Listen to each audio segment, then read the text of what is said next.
আজকে আজকে আমাদের কণ্ঠকে রোধ করে দেওয়া হচ্ছে। আমি 45 বছরের ওয়াজ করি ভাই। আমি 1976 সনে এসএসসি পাস। 76। এই ভাই যদি কই ভাই আপনি কোন সনে এসএসসি? 84।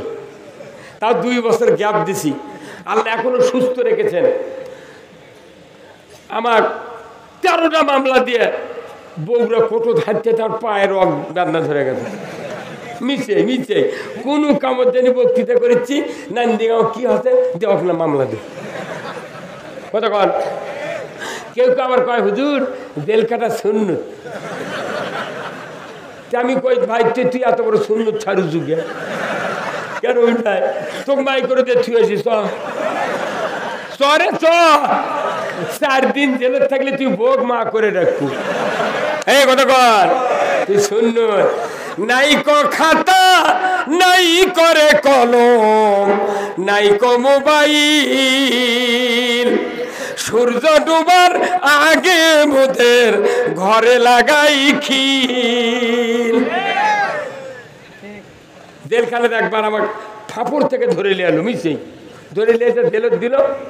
কেবল জেলখানার গেটে ঢুকিচ্ছি মাথার টুপিয়েছিল চুল এনে বড় কয়েক মাস সভা করে চুল কাটার টাইম পাইনি। এক পুলিশ জেলখানা পুলিশ করছে হুজুর টুপি খোলেন। টুপি খুলল চুল এনে বড় আছিল কোথায় চুল তানিকে বাড়ি মানেন তো কে কোথায় কাঁটার পুরো ডোরে থাকছে।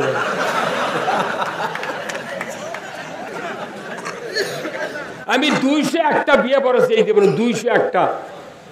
সেই মানুষ করছে আমি 45 বছর ইমামতি করি 45 বছরের বক্তৃতা করি।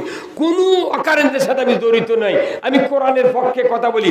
কে দেশ চালাবে তার বিরুদ্ধেও কই না, কোনো রাজনৈতিক দলের বিরুদ্ধে না। আমার কাজ কোরআনের চিকিৎসা করা। হ্যাঁ কথা কর না কেন? আমার মতো লোক করছে হাতের বাড়ি দাও চুলত গাদার পুরো টুরে থাকতে পারে সাহস কিরে।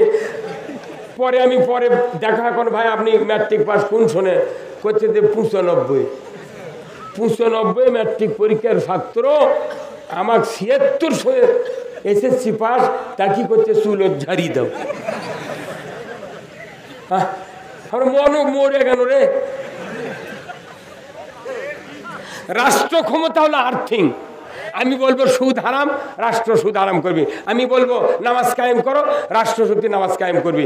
চুরি বন্ধ করো হাত কাটার আইন কায়েম করবি। জানা বন্ধ করো সঙ্গে ছাড়া আইন কায়েম করবি। আমাকে বক্তৃতা আর আর্থিং যখন এক হবি যা বলবো তাই কাম হবি। আর্থিং নাই ঝালাই নাই রাষ্ট্রশক্তি নাই বক্তৃতার কাম নাই। কি ভাই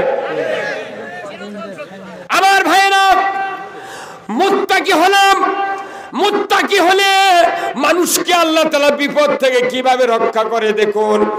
হযরতে মূসা আলাইহিস সালামের জামানায় 3 জন যুবক ছিলেন। তারা 3 বন্ধু একই সাথে হরিণ শিকারে বেরিয়ে গেলেন। হরিণ শিকার করতে করতে অনেক দেরি হয়ে গেল। হঠাৎ করে পশ্চিম গগনে অন্ধকার মেঘ ঘূর্ণিঝড় উঠে আসলো। তারা দাঁড়াবার কোনো ঠাঁই পেল না। কিন্তু দেখা গেল পাহাড়ের একটা গুহার ভেতরে অবস্থান নিল। কিন্তু তীব্র ঝড়ের কারণে পাহাড়ের চূড়াই থেকে বড় একটা পাথরের খণ্ড ওই গুহার মুখে এসে আটকে গেল। আর বাড়াতে পারে না। 3 বন্ধু এত চেষ্টা করেছে পাথরকে সরাতে পারে না। শুধু নিঃশ্বাস দেওয়া আসার মতো একটু ফাঁক আছে। 3 বন্ধু বুদ্ধি করলেন আর বুদ্ধি আমরা বাঁচতে পারবো না। এত বড় পাহাড় পাথরের খণ্ড আমাদের চাপা দিয়েছে কেমনি কে সরে দেবে। দুনিয়ার কোনো মানুষ এখানে নাই। কেউ তো আমাদের কথা শুনতে পাবে না। এখানে না খেয়ে আমাদেরকে মরতে হবে। 3 জনের ভেতরে একজন বললেন ভাইজান আর বাঁচার একটা উপায় আছে। বলে কি উপায়? বলে একটা উপায় হলো আমাদের 3 জনের ভেতরে সবচেয়ে ভালো আমল আল্লাহকে ভয় করে কেউ যদি করে থাকি ওই ওসিলা দিয়ে আল্লাহর কাছে আমরা দোয়া করব। হয়তো আল্লাহ তাআলা আমাদেরকে মুক্তির ব্যবস্থা করে দেবে। 1 নম্বর বন্ধু উনি বললেন, ওগো আল্লাহ, আমার বাড়িতে একজন রাখাল ছিল, ছাগল চরানোর জন্য দীর্ঘদিন চাকরি করেছে। হঠাৎ করে একদিন আমার বেতন না নিয়ে আমার বাড়ির থেকে বেরিয়ে যায়। আমি তার বেতনের টাকা দিয়া একটা ছাগল কিনলাম। ওই ছাগল পালতে পালতে এক উপত্যকা পরিমাণ ছাগল হয়ে গেল। হঠাৎ করে একদিন আমি দেখি মরুভূমির প্রান্তরে আমি ছাগল চড়াইতেছি, ওই রাখাল আমার সামনে দিয়ে চলে যাচ্ছে।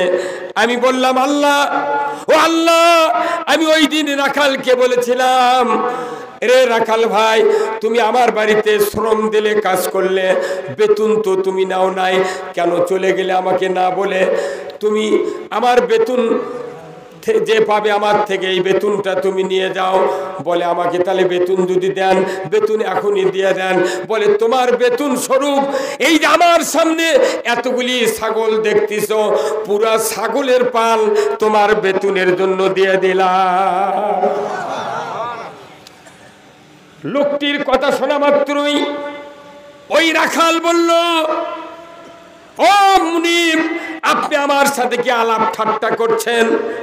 আমি বেতন পাবো সামান্য, আর আপনি এতগুলি ছাগল আমাকে নিয়ে যেতে বলছেন, এটা আপনার কথা আমি বিশ্বাস করি না। মুনিব বলে, রে আমার রাখাল, আমি কোনো আলাপ করছি না, তোমার ওই টাকা দিয়ে আমি ছাগল কিনেছিলাম। পালতে পালতে এতগুলি ছাগল আল্লাহ তাআলা তোমার ওই টাকায় বরকত দিয়েছে। আল্লাহ গো, আমি যদি আপনাকে ভয় করে এই রাখালকে এতগুলি বকরি যদি দিয়ে দিতে পারি, আমি ইচ্ছা করলে ওই টাকা নাও দিতে পারতাম, কিংবা টাকার পরিমাণ ছাগল দিতে পারতাম, কিন্তু আমি দেই নাই। রব্বুল আলামিন, আপনাকে ভয় করে যে ব্যবস্থা আমি করে দিলাম, এই কাজটা যদি আপনার পছন্দ হয়ে থাকে, আল্লাহ গো, এই কাজের ওসিলায় আমাদেরকে আপনি একটু মুক্তি দেয়া দেন। রাখালের টাকা পরিমাণ ছাগল দিয়ে দিছে, এই ওসিলাতে দোয়া করছে, পাথরের 3 ভাগের 1 ভাগ কান করে সরে গেছে। আল্লাহু আকবার। তাহলে মোত্তাকি হওয়ার কি দাম? কতক্ষণ মোত্তাকি হওয়ার কি দাম? আমার ভাইরা, 2 নম্বর ব্যক্তি বন্ধু বললেন, রব্বুল আলামিন, আমার একজন চাচাতো বোন ছিল, পরমা সুন্দরী। ওই বোনকে আমি ভোগ করার জন্য এত চেষ্টা করেছি, কিন্তু তার নাগাল পাই না। বলতে বলতে বলতে একদিন আমাকে ওয়াদা দিয়েছিল, তুমি যদি আমাকে 1000 দিরহাম যদি দিতে পারো, আমি তোমার কথায় রাজি হব। আমি কষ্ট করে 1000 দিরহাম সংগ্রহ করে ওই বোনের কাছে গেলাম। বোনের কাছে যাওয়ার পর অর্থ দিলাম, তার সাথে আমি ঘনিষ্ঠভাবে মিলন হওয়ার জন্য সব রাস্তা যখন রেডি হয়ে গেল, আমি এখন তার উপর ঝাঁপায়া পড়ব। এমন সময় আমার ওই বোনটা বলল, ইন্নী আখাফুল্লাহ, তুমি আল্লাহকে ভয় করো। বলার সাথে সাথে আমার কলিজার ভেতর ধাক্কা লেগে গেল। আমি আল্লাহ তোমার ভয়ে, আমি তোমার ভয়ে ওই রুম থেকে বেরিয়ে গেলাম, আর পেছন ফিরে আমার ওই চাচাতো বোনের দিকে নজর করি নাই। আল্লাহ আপনাকে ভয় করে যদি এই পরম এই অপকর্ম থেকে যদি আমি নিজেকে বাঁচাতে পারি, আল্লাহ গো, এই কাজে যদি তুমি সন্তুষ্ট হয়ে থাকো, এর বিনিময়ে তুমি আমাদেরকে বিপদ থেকে মুক্তি দেয়া দাও। আর 1 ভাগ সরে গেছে। সুবহানাল্লাহ।